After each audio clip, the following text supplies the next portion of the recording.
Today I'm making a slow cooker chicken tikka masala, and the main ingredients for this are the spices and the chicken, so it's really easy. You just got to measure these out. So to begin with, I'm going to start with some garam masala. You need 1.5 tablespoons. Some ground cumin, we need half a teaspoon.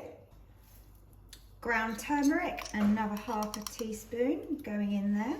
This is going to make a lovely rub for the chicken. Smoked paprika, half a teaspoon, and that is what I've got left in that pot. Been cooking a lot lately, the spices are running low. About 1/4 teaspoon of salt and 1/4 teaspoon of cayenne pepper. Gives a nice bit of spice and heat with that. Black pepper adds a good amount of flavour to this, so I'd say sort of 5 turns, around that amount.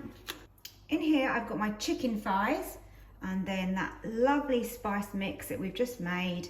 Just going to put that all over the chicken. In my Ninja I've put it onto Sear and Saute, and we're going to pop the chicken in and get some colour on that before we turn it over to slow cook.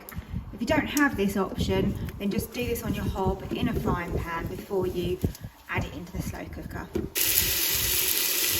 The chicken's got some good colour on that now. We don't actually need to cook the chicken all the way through. It's going to be slow cooked.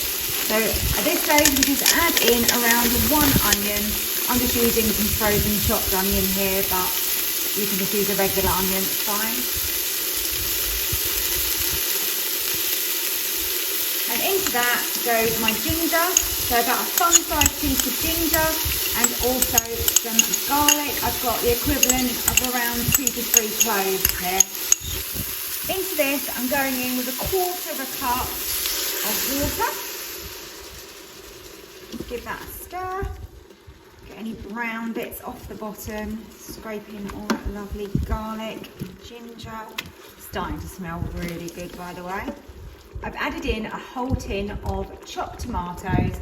Give that another mix, and that's ready to go on to slow cook.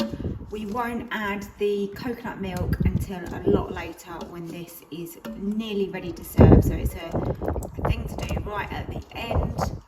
If you don't want to use coconut milk, then you could just use normal, regular, double cream would be lovely in it if you're not dairy free, but this is my gluten dairy free alternative.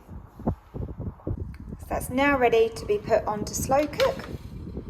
Slow cook on high. I'm going to be out later, so I'm going to leave this for quite some time, so you don't probably need to give it as long as 5 hours, but I think it'll be fine left. I'll just obviously keep a check on it, make sure there's enough liquid in there. I'm back home now, and I just need to add in the coconut milk into the curry. I mean, this chicken is so tender, it is cooked lovely. Just want to add that in. That will make that sauce a little bit runnier as well, which is what we need.